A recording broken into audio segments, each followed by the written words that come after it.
Charleston, South Carolina. A city so charming it could make a pirate retire early and take up sweet tea sipping. Cobblestone streets, horse-drawn carriages, pastel houses. It's basically the cover photo for every Southern romance novel. But beneath all that charm and history is a side of Charleston that doesn't show up on the postcards, a side filled with restless spirits, dark legends, and ghosts who apparently didn't get the memo that checkout time was 200 years ago. See, Charleston has been around since 1670, which means it's had over 3 centuries to collect more ghost stories than your grandma has ceramic figurines. We're talking pirate executions, tragic love stories, war-torn streets, and enough haunted buildings to make even the bravest ghost hunter think twice before wandering around after dark. If walls could talk in Charleston, they'd probably whisper, "Boo," and then laugh at you for screaming. And this city isn't just a little haunted. No, Charleston is the overachiever of haunted cities.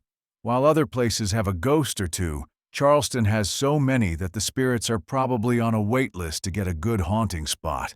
Some ghosts here are famous, others are just creepy neighbors you don't want to meet in a dark alley, or even a well-lit one. But don't worry, we're not just going to throw you into the ghostly deep end without some history. Part of what makes Charleston so spooky is that it's been through wars, fires, earthquakes, hurricanes, and enough duels to make the Wild West look like a polite disagreement.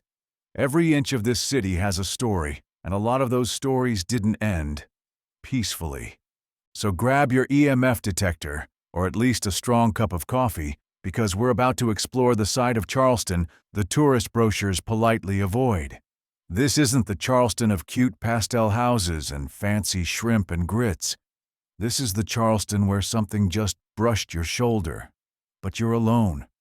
By the end of this video, you'll see why Charleston is more than just one of the most beautiful cities in the South. It's also one of the most haunted. And who knows, if you ever visit, maybe you'll take home more than just a souvenir. Maybe you'll take home a ghost. But hey, free roommate, right? Are you ready to explore? All right, hit my intro.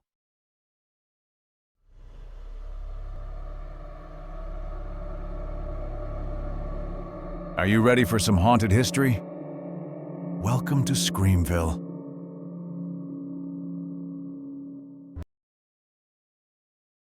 The Battery Carriage House Inn in Charleston has all the charm of a Southern bed and breakfast, plus a few permanent guests who haven't been alive for over a century.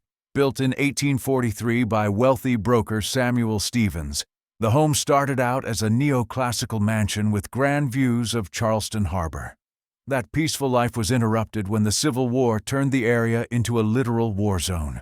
Cannons were stationed right outside the property, and the owner at the time, John Blacklock, decided constant artillery fire wasn't great for property value. He abandoned the house, leaving it to soak up all the trauma and battle scars it could, perfect ingredients for future hauntings. In 1870, Union loyalist Colonel Richard Lathers bought the damaged property and poured money into an elaborate remodel, transforming it into a Second Empire showpiece with a ballroom, library, and a fancy mansard roof.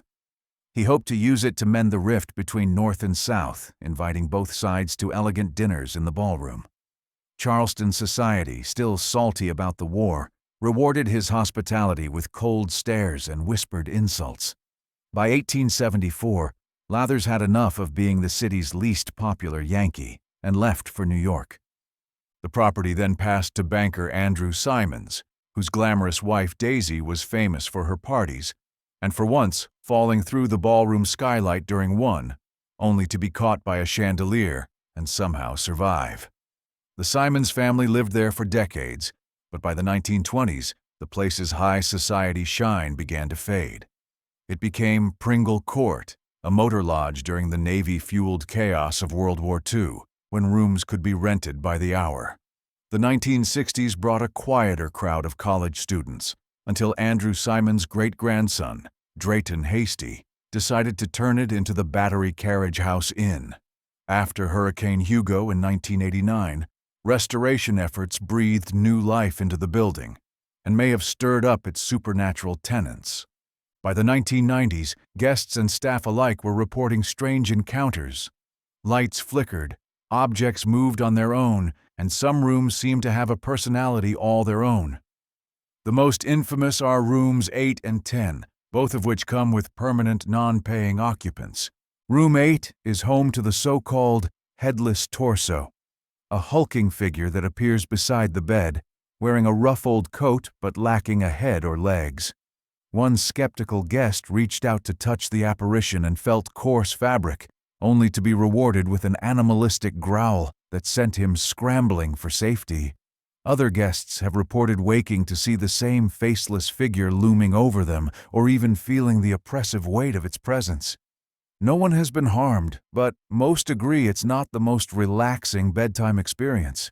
Room 10 is haunted by the gentleman ghost, who seems to have better manners, though his habit of slipping into bed with female guests might be questionable by modern standards. Women have woken to find a well-dressed, faceless man lying next to them. If they react with fear, he disappears through the wall, apparently understanding when he's not welcome. He's also been known to leave behind the faint scent of old-fashioned cologne or give a gentle touch to a guest's hair before vanishing. Other parts of the inn aren't exactly ghost-free. Room 3 has been the site of strange blue lights, glowing orbs, and cell phones turning on by themselves at 3 a.m. Doors unlock without reason. Blinds slam shut on their own, and showers have been known to turn on unexpectedly, sometimes soaking an unlucky housekeeper in the process. Some guests have been so spooked they've fled in the middle of the night, leaving behind open Bibles and luggage tossed over railings in their hurry to escape. Theories about the hauntings abound. The headless torso may be the spirit of a Confederate soldier killed in an accidental explosion during the war, which would explain the uniform and missing head. Others claim he could be the ghost of a pirate executed nearby long before the house was built. The gentleman ghost is thought by some to be a heartbroken young man who leapt to his death from the rooftop in the early 1900s after losing the woman he loved. Still others suspect it might be Colonel Lathers himself, dressed for eternity in his finest suit. The inn's owners have never tried to banish the spirits.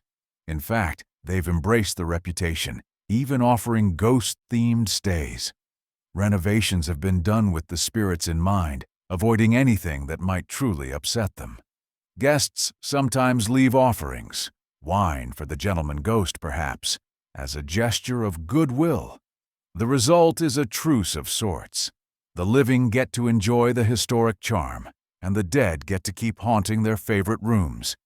At the Battery Carriage House Inn, you might come for the history and southern charm, but you'll stay, willingly or not, for the ghostly company. Just don't be surprised if you wake up with an extra bedfellow who doesn't show up on the guest registry.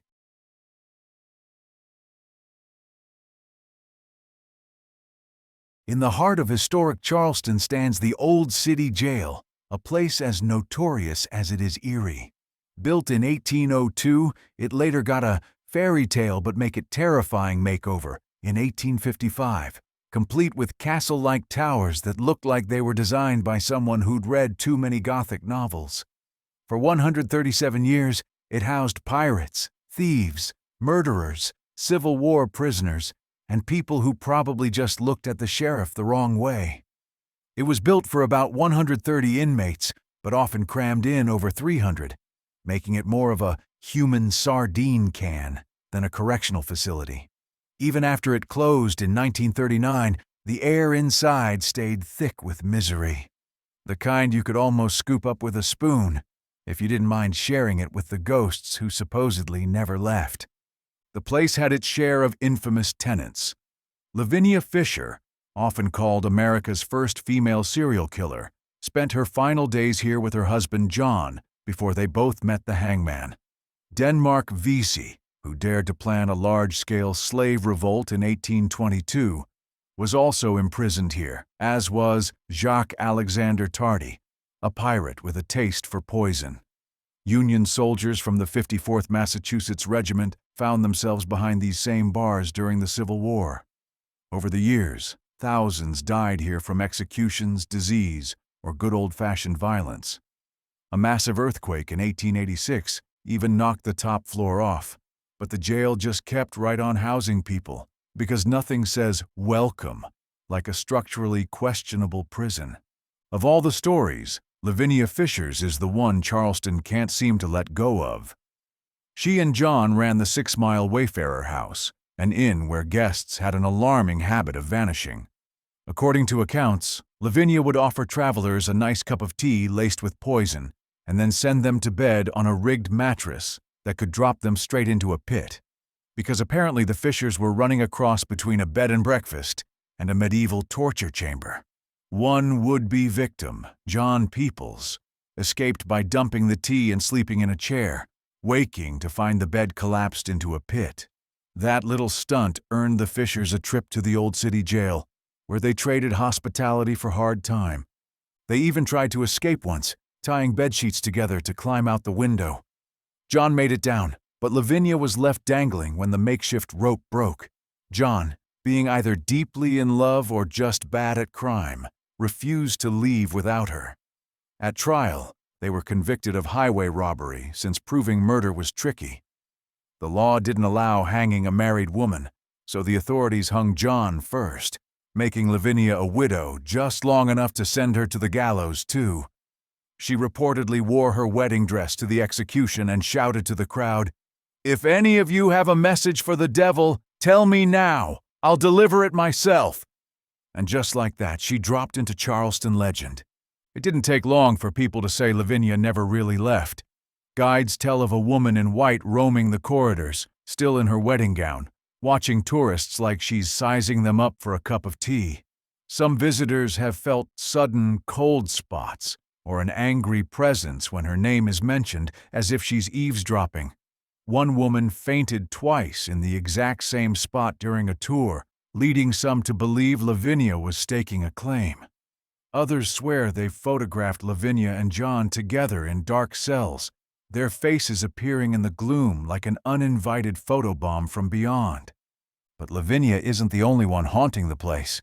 With so many deaths, the jail is a paranormal buffet. Pirates, soldiers, and unlucky inmates are all said to wander the halls. People have heard cell doors slam on their own, whispers from empty rooms, and even had things snatched out of their hands. During renovations in 2000, workers found fresh footprints in undisturbed dust, as if someone had been pacing barefoot through the place. One crew reported seeing a ghostly guard with a rifle charging at them before vanishing into thin air, proving some prison jobs never really end. Others have reported scratches, shoves, and shadowy figures darting just out of sight. After closing, the jail sat abandoned until the American College of Building Arts took over in 2000.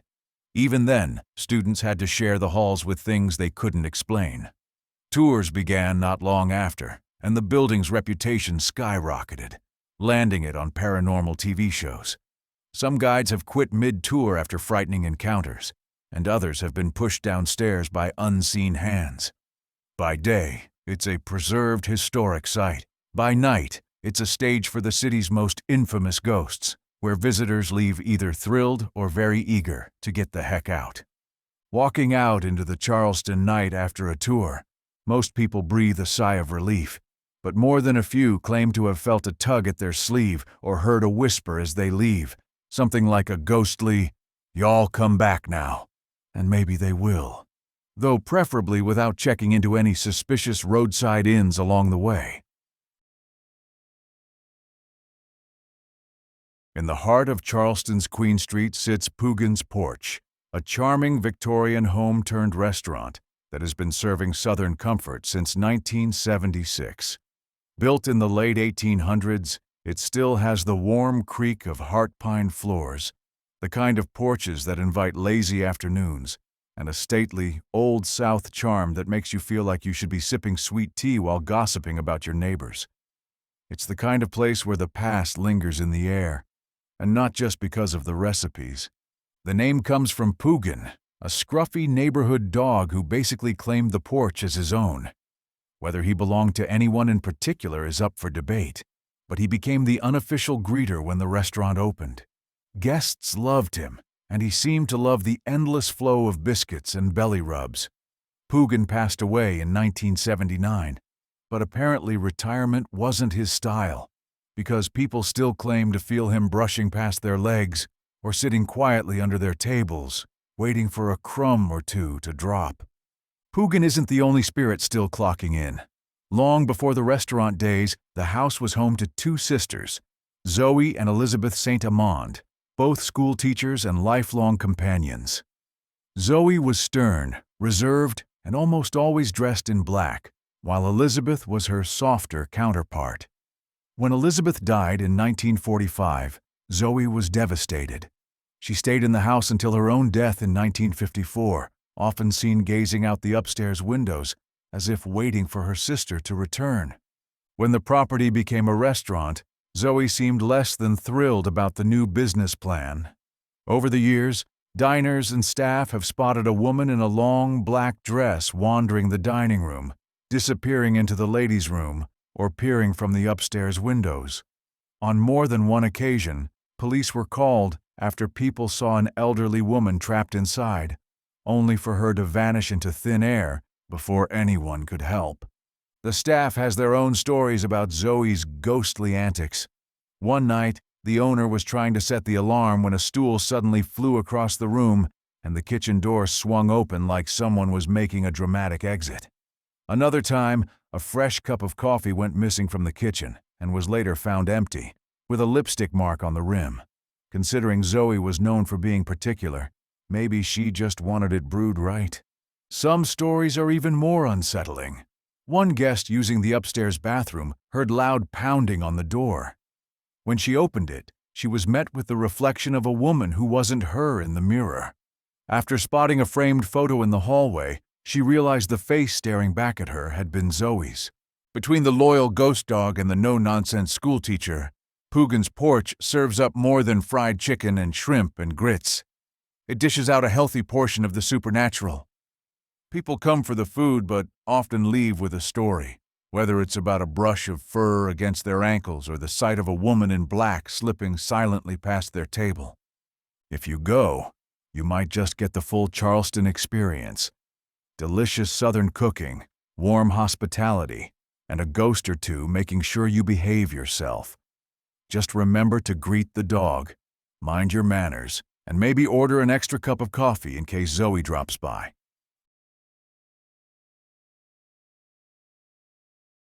By day, the little pink house at 17 Chalmers Street looks enchanting, a petite 300-year-old cottage with blush Bermuda stone walls and a quaint terracotta roof. One of Charleston's oldest surviving buildings, it exudes storybook charm on its cobblestone lane. But after sundown, that's when its true character emerges. Locals swear the atmosphere shifts under the moonlight. The cheery pink facade seems to brood, and an eerie hush falls over the old French Quarter alley. In the still of a low-country night, the pink house remembers. Something unseen stirs in those ancient rooms, waiting for the next curious soul to wander a bit too close. In its youth, this rosy abode was no innocent cottage. It was a raucous tavern and bordello catering to Charleston's wildest clientele. As early as the early 1700s, sailors and swashbucklers clinked glasses of rum in the cramped rooms. By lantern light, ladies of the night flirted and pirates plotted in dark corners. The first proprietress, a formidable French madam, even welcomed notorious buccaneers. Some say Blackbeard himself once ducked through the low doorway for a tankard of ale. Another legend claims the infamous pirate Anne Bonny might have lived upstairs, running her business on the floors below. Whether or not Anne truly lodged here, the pink house absorbed plenty of vice and violence in its heyday. A perfect recipe for restless spirits to take up residence. The most common sighting is a woman's apparition drifting along the third-floor window, faint as a wisp of fog. Many midnight pedestrians have paused, squinting upward in disbelief at a pale figure pacing back and forth up there. She appears in old-fashioned garb, some nights a flowing dress, other nights a long coat, as if anxiously waiting for someone who never arrives. Some insist this restless soul is Anne Bonny herself, returned to haunt her former haunt. Others think she's a jilted lover or jaded madam who simply refuses to leave. Whoever she is, she's earned a reputation as the Pink House's resident phantom, and she certainly likes to make herself known. Inside, the air is heavy with a sense of watchfulness. Visitors and staff report sudden bouts of the unexplained. On still summer evenings, the old shuttered windows fling themselves open without a touch, bang, letting in a rush of night air and the salt tang of the harbor. Other times, a door will slam shut on its own, as if an unseen hand had swung it closed in a temper. Those who roam the cramped rooms after dark often hear the slow, deliberate creak of footsteps on the stairs. More than a few have frozen as soft, dragging steps ascended behind them. Then silence. One former gallery employee swore they heard the swish of a skirt brushing past in an empty hallway. Some encounters are more direct. One man exploring the staircase was overcome by the prickling certainty that eyes were boring into his back. Slowly turning, he thought he saw a shadow loom at the top railing, only for it to vanish in the blink of an eye. Then there's the unsettling photograph. A mother and her young son once visited when the Pink House operated as an art gallery. The boy snapped a few Polaroids of the interior. When developed, one photo showed a ghostly old woman's face glaring from an upstairs window. No one else had been in the building at the time. On rarer occasions, staff locking up for the night have reported seeing a woman in pirate attire strolling across the second floor, a tall figure in a tri-cornered hat and boots, a cutlass at her side. She disappears as quickly as she appears, leaving only the faint scent of sea brine in the air. Some believe this to be Anne Bonny, still swaggering through the Pink House centuries later. If so, death clearly didn't mellow her taste for making an entrance. With such a notorious past, many believe Anne isn't the only ghost here.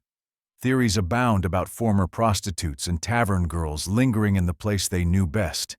Late at night, a shadow may flit past a ground floor window, or a faint giggle might echo from the alley out back.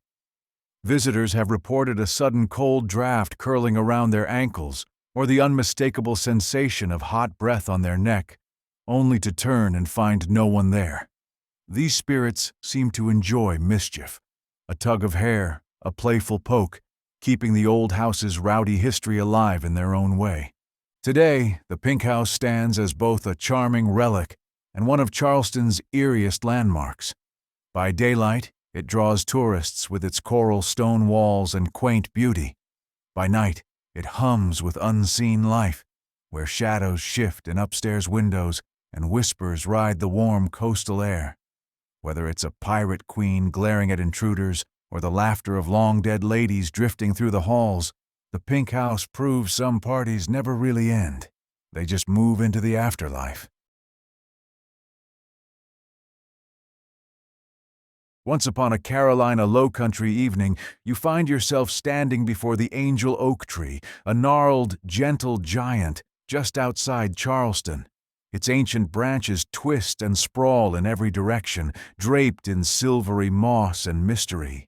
Beneath the oak's canopy, the world feels hushed and enchanted, as if you've stepped into a fairy tale or onto the set of a fantasy film.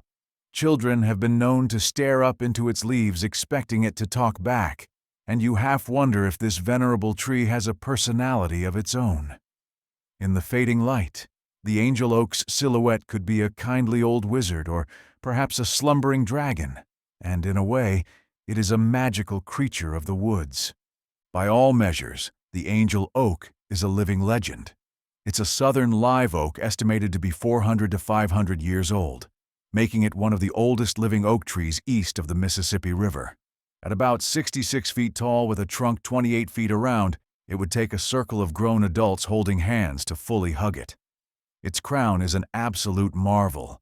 Thick, sinewy limbs radiate outward and even dip into the earth before rising up again, shading over 17,000 square feet of ground.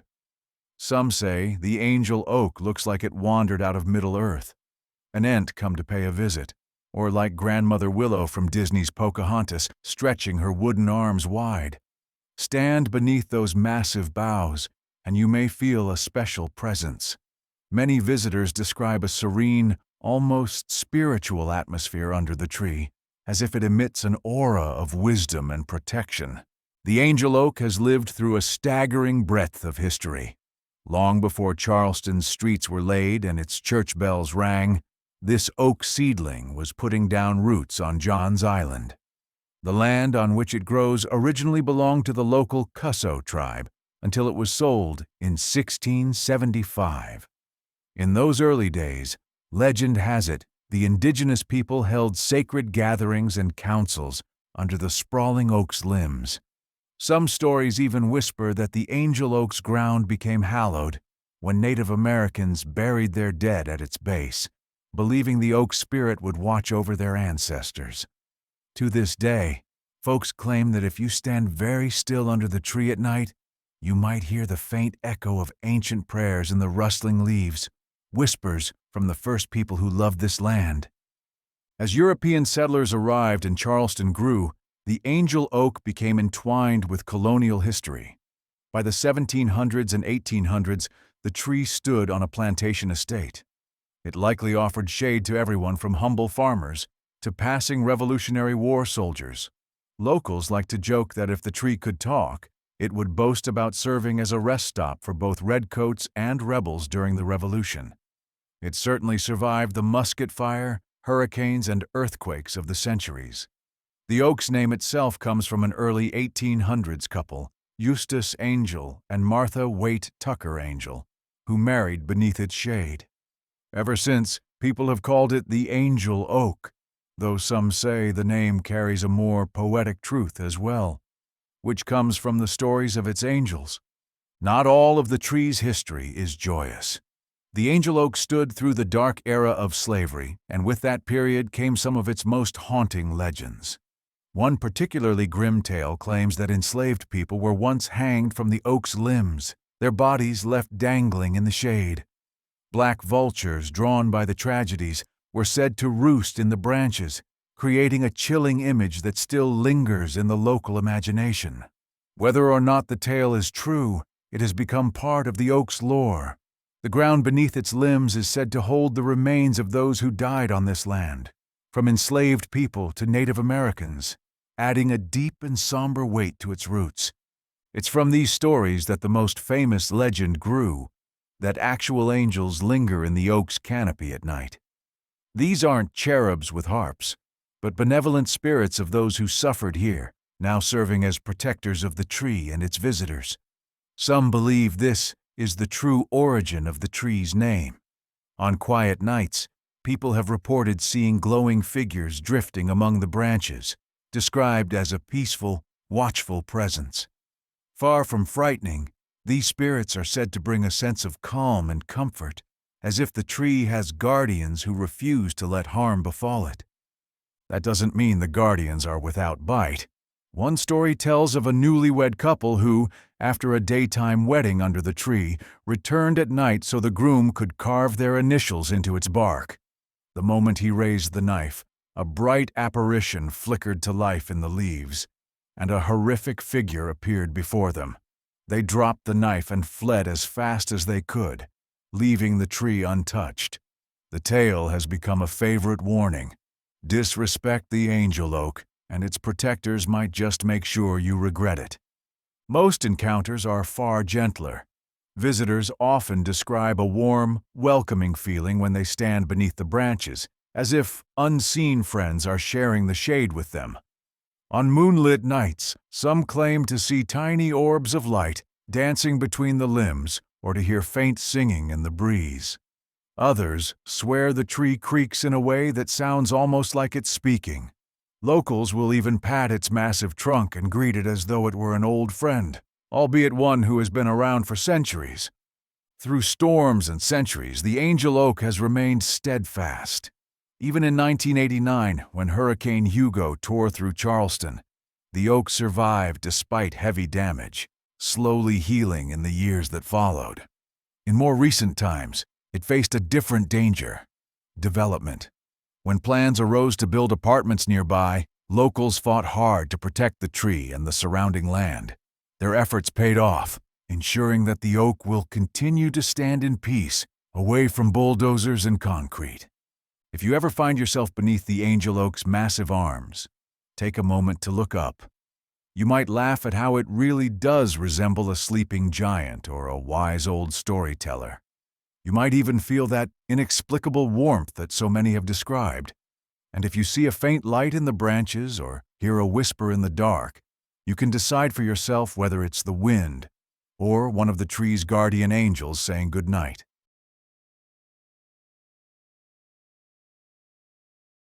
Charleston, South Carolina, is the kind of place where history drips from every brick, and ghosts, well, they apparently never got the memo about moving on. One of its crown jewels is the Dock Street Theater, a gorgeous old building that looks like it should be hosting Shakespeare by day and a seance by night. Built in 1736, it started as America's first theater built exclusively for stage performances, which sounds fancy until you realize the actors of the time were considered just a notch above pickpockets in terms of respectability. Over the centuries, the theater has been a hotel, a burned-out husk, a Civil War survivor, and finally, a restored performance hall. It's the kind of building that has lived so many lives, it was bound to attract a few permanent residents of the ghostly variety. One of the most famous spirits to haunt Dock Street is Nettie Dickerson, a woman who reportedly came to Charleston in the 1800s looking for wealth, excitement, and probably a sugar daddy. When none of that panned out, she became what polite society at the time called a lady of the night, and what less polite society might still call a lady who charges by the hour. Nettie is said to have met her untimely end in a tragic accident. Some say she was struck by lightning while standing on the balcony in a bright red dress. Ever since, people claim to see a glowing woman in red drifting around the theater's second floor, silently judging everyone's fashion choices. But Nettie doesn't have the ghostly stage all to herself. There's also the spirit of Junius Brutus Booth, a 19th century actor and father to none other than John Wilkes Booth. Junius was known for his intense performances and equally intense drinking habits. Witnesses swear they've seen a man in period clothing pacing the stage, muttering lines to himself as if he's stuck in an eternal rehearsal. Some claim to hear phantom applause and footsteps even when the theater is empty, proof that Junius still craves the spotlight. Either that, or the building has raccoons with very good timing. Actors performing at Dock Street often talk about the unsettling feeling of being watched. One performer described stepping onto the stage and locking eyes with a man in the balcony, only for him to vanish into thin air. Another swears she felt a hand on her shoulder during a monologue, which is deeply unsettling unless you're the kind of performer who takes "break a leg" as personal encouragement from beyond. Audience members have reported their own strange encounters. People have felt sudden cold spots, heard whispered conversations from empty seats, and even smelled cigar smoke wafting through the aisles when no one in the building was smoking. The logical explanation is faulty ventilation. The fun explanation? Ghosts with a flair for drama and a fondness for fine tobacco. The theater itself seems to feed the paranormal activity. During renovations in the 1930s, workers reported tools going missing, footsteps in the rafters, and shadows moving across the stage with no actors in sight. One poor carpenter swore he saw a woman in old-fashioned clothes staring at him from the balcony. When he went up to investigate, she was gone, though the seat she'd been sitting in was still warm. He didn't stick around to see if she wanted to help with the woodwork. Of course, the Dock Street Theater leans into its haunted reputation. Ghost tours stop there regularly, delighting visitors with the stories of Nettie and Junius, as well as the countless unseen guests who refuse to give up their season tickets. Whether you're a believer or a skeptic, it's hard to deny the strange atmosphere in the building. It's part elegance, part creepiness, like attending a black tie gala in a haunted house. And if you do go, take my advice. Applaud loudly, dress well, and don't sit in the second-floor balcony unless you're comfortable sharing your seat with someone from the 1800s. The Dock Street Theater may put on some of the best live shows in Charleston, but the ghosts? They've been performing there for centuries, and they're not about to be upstaged. Charleston likes its history the way it likes its porches, wide, shady, and slightly creaky. Tucked right into that vibe is the circular Congregational Church graveyard, a moss-draped pocket watch of time where the air smells like jasmine and old secrets. The church traces its roots back to the late 1600s, when meeting house meant you prayed hard and sat on harder benches. Fires and earthquakes came and went. Buildings rose and fell, but the graveyard mostly stayed put, quietly collecting stories, stone by stone, like a librarian with very dramatic tastes. Walk the path, and you'll meet an anthology of Charleston carved into slate and marble. Some stones are so old they've got that elegant script that looks like it was penned by a quill dipped in moonlight. Table tombs tilt like sleepy dinner guests. Cherubs pout. Skulls grin with the kind of attitude only a 300-year dental plan can produce. You don't read the epitaphs here. You eavesdrop on them. And every so often a breeze lifts the Spanish moss, as if the whole place just rolled its eyes at the living for walking too loudly. Now, about the ghosts, Charleston's unofficial hospitality staff. Locals whisper about a woman in period dress who glides between markers at closing time, always just ahead of your flashlight beam. She's sometimes seen near the older stones, pausing like a docent debating whether you're worthy of the next chapter. People swear she turns, nods, and vanishes. Classic Southern manners. Bless your heart, goodbye forever. There's also talk of a gentleman in colonial garb who appears during humid nights when cicadas sing like broken violins. He's described as dignified, slightly impatient, and very committed to the bit. Tricorn hat, cloak, the whole ensemble. Witnesses report the soft thunk-thunk of a walking stick on packed earth. If you hear 3 taps, it supposedly means he's reminding you to watch your step, which is the most Charleston haunting ever. Undead and still concerned about liability. Audio quirks come standard. Tour guides have recorded whispers that turn out to be full sentences when played back, despite no one speaking at the time. Sometimes it's scripture, sometimes it's a name. Sometimes it's that universal ghost phrase, "Can you hear me?" Yes, sir, but you're coming through like an AM station in a thunderstorm. More than one visitor has felt a cool hand brush their sleeve, the kind of touch that says, "Not to alarm you, dear, but you're standing on my foot." Lights? Oh, the lights. Blue-white flickers have been spotted bobbing between stones like lazy fireflies that forgot their schedule. Phones glitch, camera shutters refuse, and batteries drain as if the graveyard runs a very exclusive, very haunted charging station. One couple swears their perfectly normal panorama photo turned into a crowd scene, faces where there were none, a whole spectral church directory. If true, that's the most Charleston thing since sweet tea. The dead photobombing politely.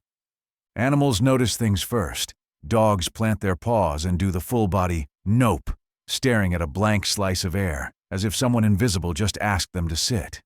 Cats that live nearby reportedly stroll the wall like furry security guards, tails twitching at empty corners.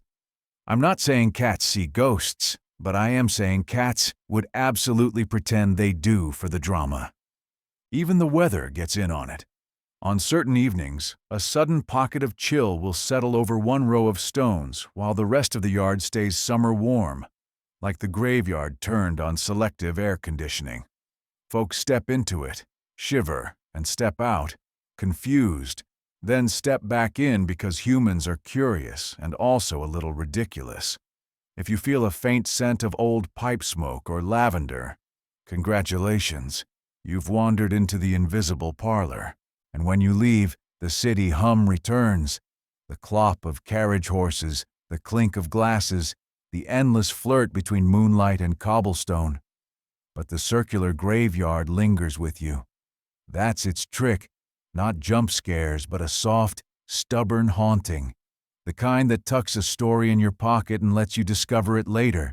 You came for the ghosts, sure, but you stay for the feeling that Charleston's past isn't past at all. It's just waiting, patient and polite, behind the moss. The Old Exchange and Provost Dungeon in Charleston, South Carolina, might look like a stately Georgian building by day, but after dusk, it takes on a more spirited personality.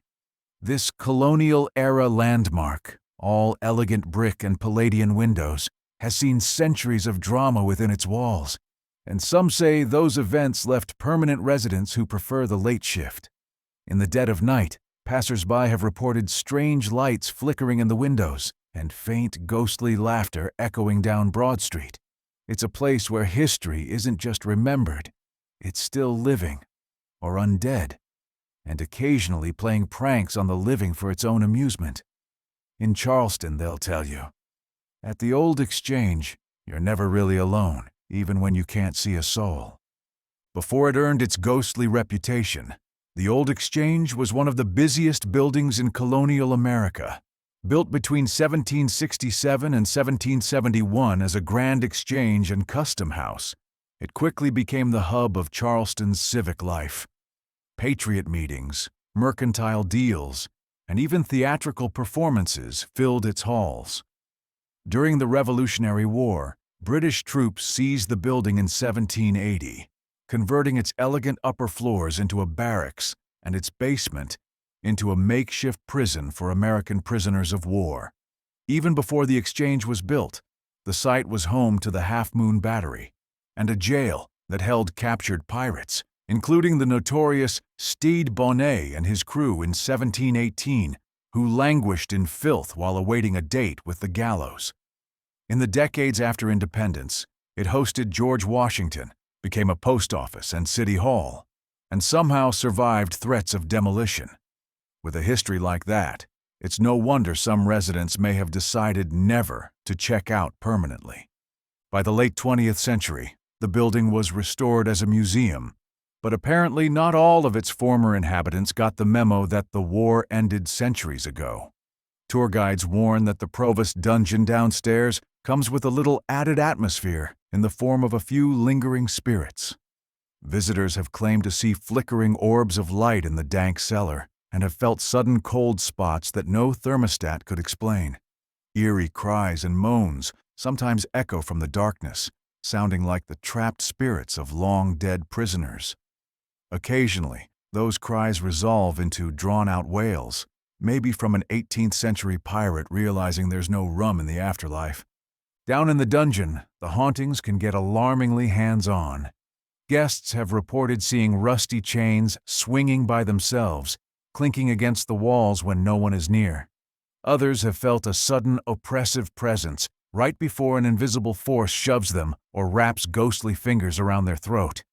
Tour guides joke that the dungeon ghosts just don't appreciate being laughed at, and given the building's history of cramped, cruel imprisonment, the spirits down there might have a reason to be in a foul mood. Cold breezes whip through even on windless days, and many visitors leave convinced something unseen followed them out. Upstairs, the atmosphere and the ghosts are a bit more polite. In the grand hall and upper floors, people have often seen what they thought were museum staff in period costume. Dignified gentlemen in tri-corner hats or women in colonial gowns quietly strolling. But when anyone tries to speak to them, they vanish before your eyes. These figures are thought to be soldiers, guards, or dignitaries from centuries past, still keeping watch in a quieter, more refined way than the dungeon's rowdier residents. One of the building's most famous ghosts is tied to a tragic Revolutionary War story. Colonel Isaac Hayne, imprisoned here in 1781, was sentenced to death by the British. On the way to his execution, he passed his sister's house, and when she begged him to return, he promised, "I will, if I can." After his hanging, people began reporting the sound of heavy bootsteps pacing the upper floors and a man's voice calling softly in the night. Many believe it's Hayne keeping that promise, still making his rounds long after his body was buried. The pirates seem to have left their own mark too. Stede Bonnet, the so-called gentleman pirate, spent time here before his execution in 1718.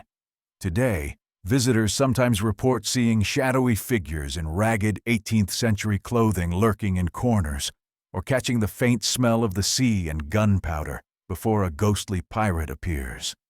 Some claim to hear gruff voices or a low "R" in the darkness, as if the old crew is still plotting their escape. By day, the Old Exchange is a charming museum. By night, it's one of Charleston's most haunted spots. Visitors tell of figures disappearing around corners, taps on the shoulder when no one's there, and a constant feeling of being watched. Even the more playful spirits have been known to tip their hats politely before vanishing through solid doors. It's a place where history and haunting mingle, where you can laugh one moment and shiver the next, and where you might just leave wondering if the building's best stories are the ones told by its ghostly residents. Unitarian church graveyard hides in plain sight, just off busy King Street, like a mossy pocket universe where time stopped, birds gossip, and every vine looks like it signed a long lease. The church itself began as a dissenters' meeting house, whose construction started in 1772, finally dedicating the building in 1787 after a little interruption known as the Revolutionary War. Later came the Gothic touches, and then the 1886 earthquake, which treated the tower like a Lego set, prompting repairs that still give the place its slightly storybook look. It's the oldest Unitarian church in the South, and its churchyard has been a mood since before Gothic aesthetic was a Pinterest board. What makes this graveyard unforgettable isn't just the stones, it's the philosophy. The paths are kept clear, but the plots themselves are purposely let go, so nature can do its gentle takeover. That shaggy romanticism wasn't an accident. In 1831, Caroline Howard Gilman helped shape the yard as a garden cemetery, more sanctuary than sculpture garden. Today, volunteers called the Eden Keepers still tend it just enough to keep it walkable while letting it stay wonderfully, deliberately wild. If you've ever thought, wow, it must take a lot of work to look this overgrown, you'd be exactly right. Slip in from the gateway walk, and the city noise fades to a leafy hush. Camellias lean over 19th-century epitaphs. A tree slowly hugs a headstone like a determined sweetheart. It's the kind of scene that makes poets get ideas and tourists get 400 photos of the same angel from slightly different angles. The walk itself has guided people into this pocket of green since 1930, which feels appropriate. This yard is less a detour and more a portal. Now for the part where the living tiptoe, the lady in white. Guides say she appears like a quiet exhale behind them. Wedding dress, soft glow, zero respect for personal space, then vanishes when you turn. Some swear she's Anna, a young Charleston woman whose forbidden love story echoes through the stones. Others say she might be Mary Whitridge, still searching for the husband who never made it back to her grave. Either way, it's classic Charleston, romance, tragedy, and a cameo from eternity. If you've heard the tale that Edgar Allan Poe's Annabel Lee sprang directly from a Charleston affair, and that her grave lies hidden here among 6 decoy burials, welcome to one of the Lowcountry's most persistent legends. It's deliciously cinematic. Secret meetings, a disapproving father, a soldier shuffled away, and a poet haunted ever after. Historians do point out that the Anna Ravenel part doesn't hold up on paper. But in this garden, the story won't sit down. It just keeps drifting along the paths in a white dress.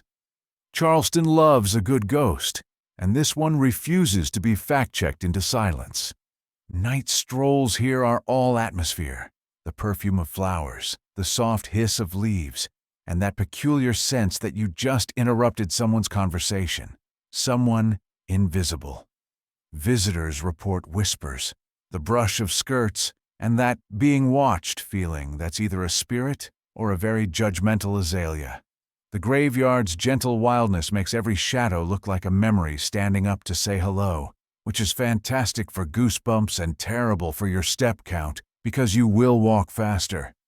Even the history seems to participate in the haunting. The church survived bombardments and that walloping earthquake. Hurricane Hugo tossed trees across the yard in 1989, damaging dozens of stones. The place absorbed it all, then kept blooming, as if the yard decided to be both memorial and metaphor. You can shake Charleston, but you can't stop it from flowering. It's resilience with an attitude and a little fog machine. So, if you go, enter softly, admire the fan vaults next door, and let the graveyard do its slow-motion magic.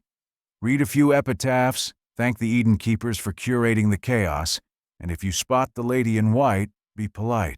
No sudden movements and definitely no say cheese.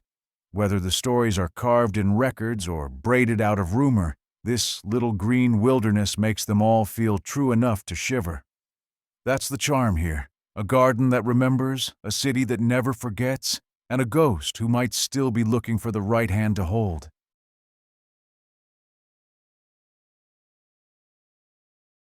By day, the graveyard of St. Philip's Church in Charleston is all postcard charm. Wrought iron gates, moss-draped oaks, and centuries-old stones that lean like they've had one too many mint juleps. But at night, the place hums with an entirely different energy. The air feels heavier, the shadows deeper, and you get the creeping sense that you're not the only one wandering between the graves. St. Philip's itself has been around since the 17th century, rebuilt after fire and fortified against hurricanes. But it's the graveyard, split dramatically in two by Church Street, that has the real stories to tell. Buried here are some of Charleston's most notable ghosts, or citizens. There's John C. Calhoun, the vice president who could give a death stare from the afterlife that still makes politicians nervous. Edward Rutledge, a signer of the Declaration of Independence, rests here too, possibly still judging your penmanship. And let's not forget Charles Pinckney, whose political resume was as long as a carriage ride from here to the Battery. These are the names etched in history, but the graveyard's most talked about resident is far less famous, and far more unsettling. Her name was Sue Howard Hardy. On June 10, 1888, she suffered the devastating loss of a stillborn child. The grief was so immense it seemed to cling to her like a shroud, and just 6 days later, Sue herself was gone. Some say she died of illness. Others whisper she simply couldn't bear the weight of her loss. Either way, the graveyard became the final resting place for both mother and child, and the stage for one of Charleston's most enduring ghost stories. Fast forward nearly a century. On June 10, 1987, exactly 99 years after Sue's loss, an amateur photographer named Harry Reynolds decided to take pictures through the locked cemetery gates. When the film was developed, there she was, a pale figure in a shawl, kneeling over a small grave. No blurred shadows, no questionable lighting, just a spectral mother frozen mid-grief. Experts examined the negatives and confirmed there was no tampering. Sue, it seemed, had made an anniversary appearance. The image became legendary among Charleston ghost tours. Guides hold it up like a treasured baseball card, though it's one you wouldn't want in your house after dark. Visitors, especially pregnant women, have reported sudden nausea or the unnerving sensation of being choked when looking at the photograph. That might be Sue's sorrow reaching across the years, or it could be the humidity. In Charleston, you never know. And she's not the only one still lingering here. People walking along Church Street have reported seeing shadowy figures slipping between headstones, only to vanish when approached. Some hear muffled voices, as if a conversation is being carried out just out of sight. Others claim to have heard the soft sound of a carriage pulling up, complete with the creak of wheels and the snort of horses, though nothing stirs in the street. In Charleston, this counts as evening entertainment. Even the quiet side of the graveyard isn't without activity. Late-night passers-by sometimes spot faint lights flickering among the stones, like lanterns carried by invisible mourners. One particularly bold cat, every Charleston graveyard has one, has been seen hissing at seemingly empty air, which is either a sign of spectral company or proof that ghost tours are cutting into his nap schedule. Still, it's Sue's legend that makes this graveyard different. She isn't a politician or a war hero, but her story hits closer to the bone, grief so deep it left an imprint strong enough to outlast time. Visitors come for the history, but they leave talking about the woman in the shawl who still kneels at her child's grave, her sorrow playing on an endless loop. In a city that wears its ghosts proudly, St. Philip's graveyard has one that refuses to be forgotten. Stepping up to 32 Lagar Street feels a little like approaching a boss battle in an old video game. Towering brick walls, a lantern glowering from above, and those famous wrought iron gates crossed with actual swords, as if Charleston politely said, "Welcome, y'all," but also on guard. This is Swordgate's house, a federal-era grande dame that has spent 2 centuries reinventing herself while keeping her secrets behind iron and ivy. The core of the house dates to the early 1800s, probably around 1803, when French Huguenot hands helped lift its first elegant bones. A major brick wing followed about 1818, and by mid-century the compound wore its current armor. High masonry walls and that signature gate, the short version of the gate's origin story? The city asked ironmaster Christopher Werner for a pair of gates for the old guardhouse, and he, being a craftsman, not a mind reader, made 2 pairs. The extra set landed here on Lagar Street, where it promptly stole the show. Its twins later found a home at the Citadel. Charleston, where even mix-ups become landmarks. Before it was a private playground for magnolias and chandeliers, the property housed Madame Talvanda's elite French girls' school. Picture a stern headmistress, a curriculum of comportment, and teenagers plotting jailbreaks in petticoats. After one especially dramatic episode, we'll get there, a higher wall went up, the better to keep romance out and reputations in. The house has also been a tannery, an inn, and a museum. Charleston loves a multi-hyphenate. Now, about that jailbreak. Enter Maria Whaley, a spirited low-country teen in love with a northern suitor. Scandal enough to curdle sweet tea. Maria slipped out, married at St. Michael's, and tried to sneak back into school before dawn.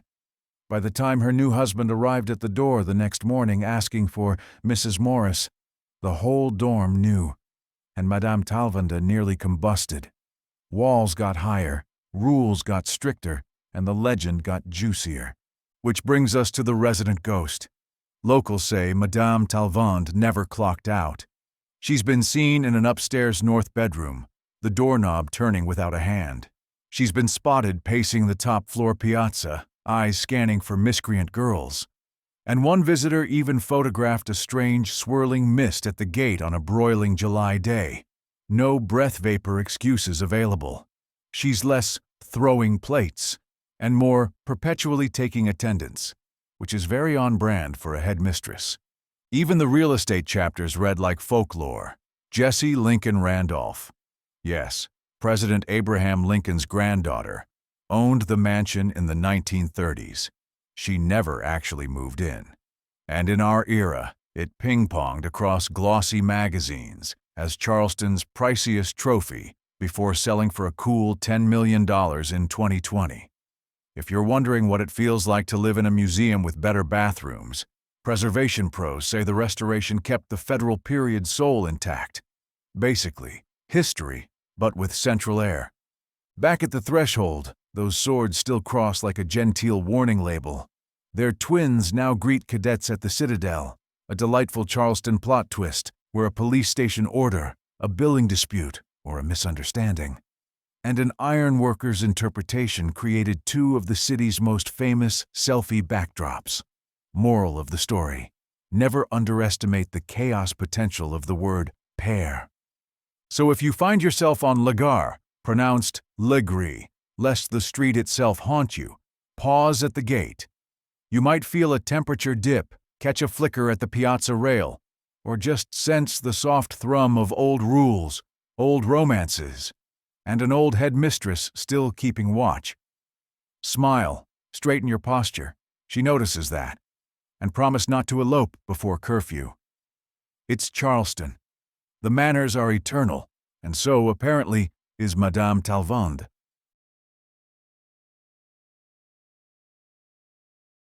Charleston likes to pretend it's holy, but the Blind Tiger pub is proof the city also knows how to party. In every century. The name itself comes from those cheeky late 1800s blind tigers, code for illicit saloons where you'd pay to see a rare animal and mysteriously be handed a drink.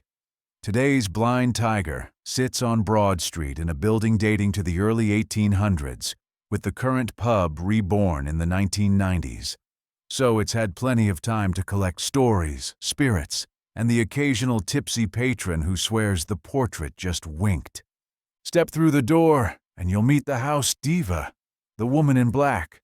Staff and guests report a misty female figure drifting past the bar or hovering in the courtyard like she's judging your beer choice. Sometimes she's just a shadow, sometimes a full apparition, and sometimes it's a "did you see that" moment no one caught on camera because the ghost doesn't respect Instagram culture. Who is she? One popular tale says her name is Helen, a young woman who fell from a nearby roof long ago. Bystanders dragged her inside the Blind Tiger's building to help, but she died on the premises. If true, that would explain why she's stuck here. Imagine being eternally assigned to the coolest bar on Broad Street. Could be worse. At least she's not haunting a salad bar. The Blind Tiger's hauntings aren't just visual, they're noisy. Employees talk about phantom footsteps crossing empty rooms, chairs scraping the floor, and the taps turning on by themselves like some spectral bartender is doing quality control. Glasses have been known to leap dramatically to the ground, either a poltergeist tantrum or a very committed method actor in the afterlife. Charleston lore adds an extra twist. Old Prohibition-era tunnels are rumored beneath Broad Street. Bootleggers supposedly used them to shuttle booze to Blind Tigers when the law got nosy. If subterranean supply runs were once a thing, it's easy to imagine lingering energy. Plus, the kind of hangovers that imprint on time and space. Either way, the pub's early 1800s bones and its speakeasy soul give ghosts a perfect place to clock in. Even the building's long history reads like a casting call for hauntings.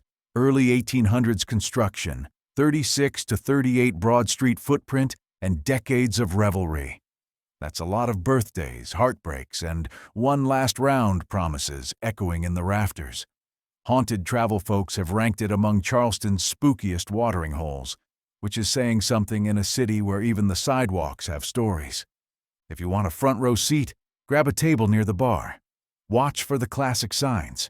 A sudden cold spot, a chair nudging closer like it's trying to join your group chat, or a faint perfume note that doesn't match anyone at your table. If a pint slides an inch on its own, raise your glass and say, "To Helen." It's only polite to tip your invisible bartender. And should nothing happen, relax. The food and courtyard are excellent, the building oozes character, and tonight's lack of activity just means the afterlife is off-duty. Or saving its big entrance for when you start telling your friends ghosts aren't real. That's usually when a glass clinks by itself. Cheers to Charleston, where the spirits are top shelf, and sometimes they don't need a bottle.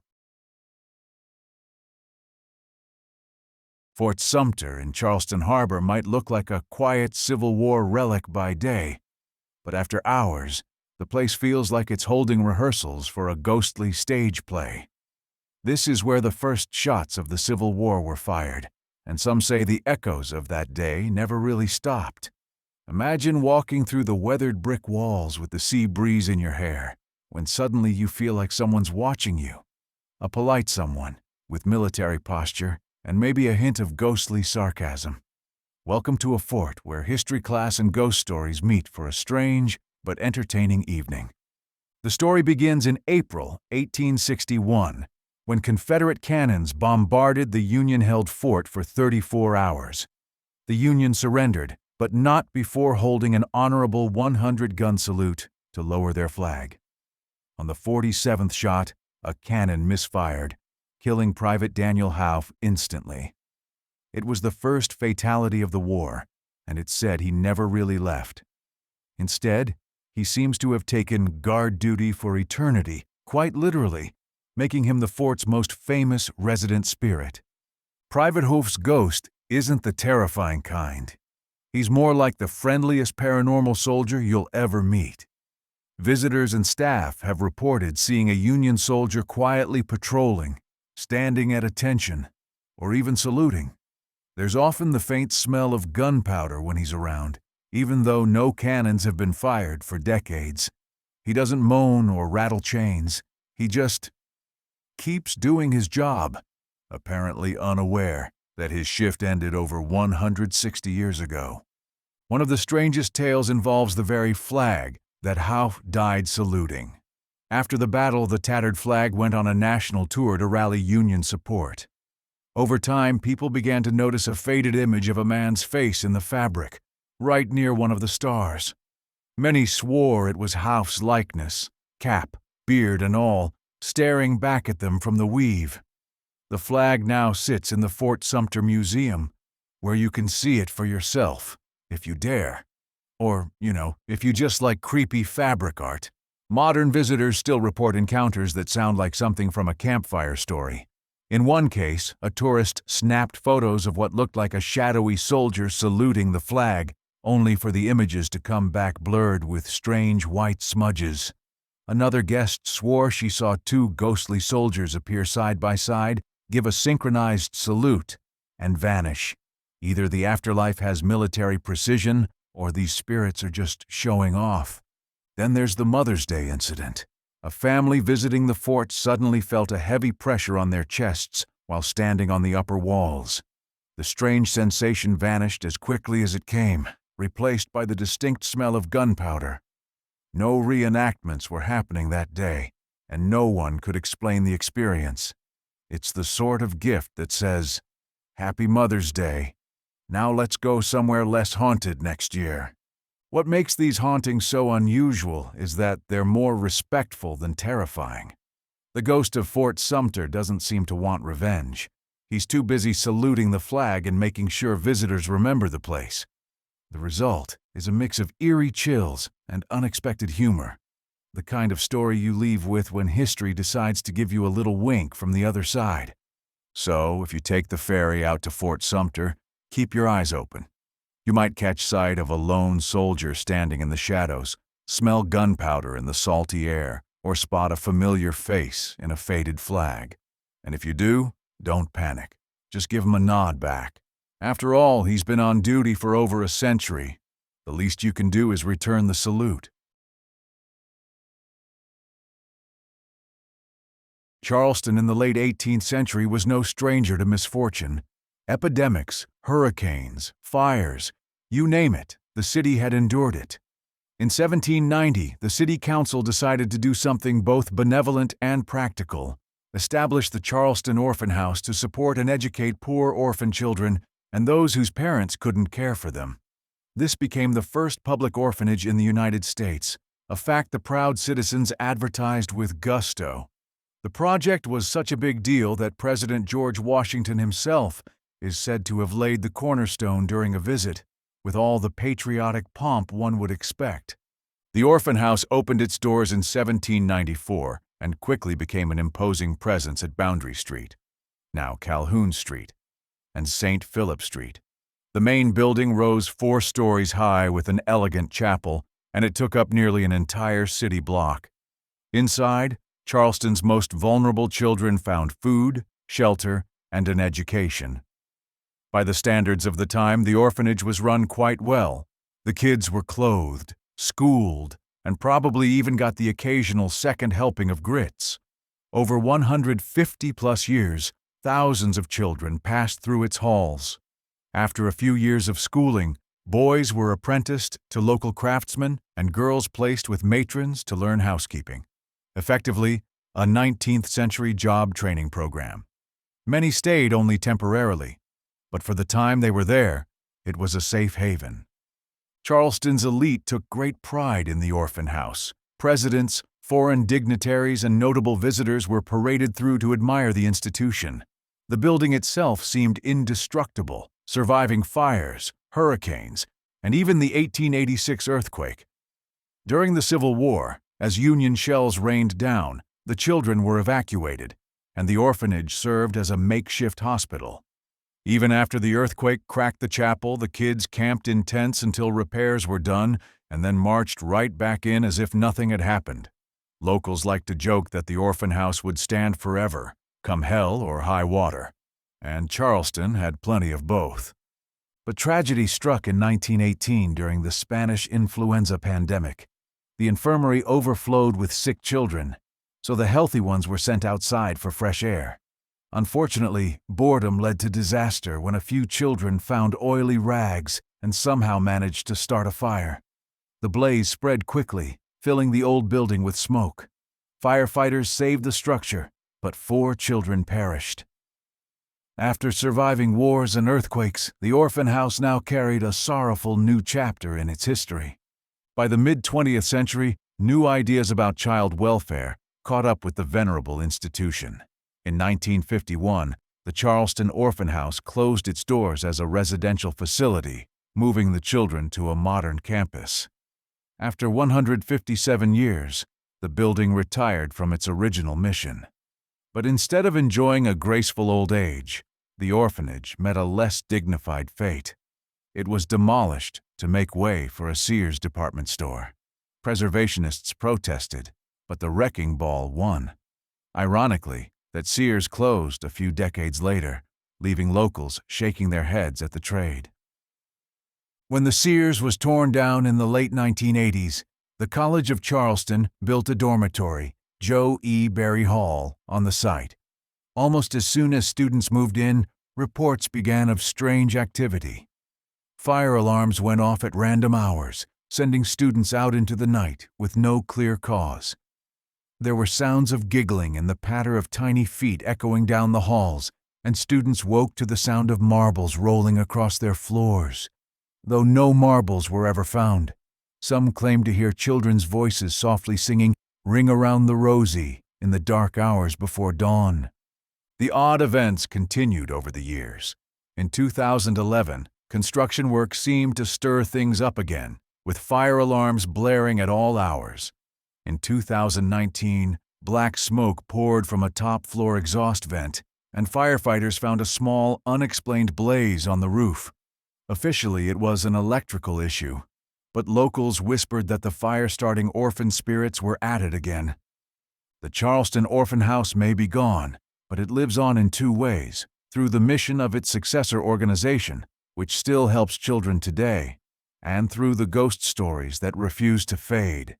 Visitors and students still swap tales of phantom children playing, giggling, and singing in the dorms built on its footprint. In true Charleston fashion, the past refuses to stay silent, and sometimes it comes out to play.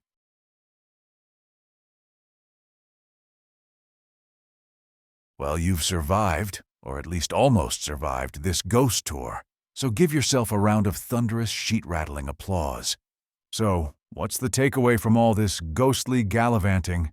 First off, Charleston isn't just beautiful piers and pastel facades. It's got more supernatural real estate than Monopoly. If you're now walking around your own house casting suspicious glances at corners and antique paintings, welcome to the club. The "Maybe That Moan Wasn't the Wind" club. Seriously, though, Charleston's history runs so deep that even the moss hanging off the oaks around here whispers secrets. All right, your ghost-chasing shoes might need a little rest, and maybe your nerves too.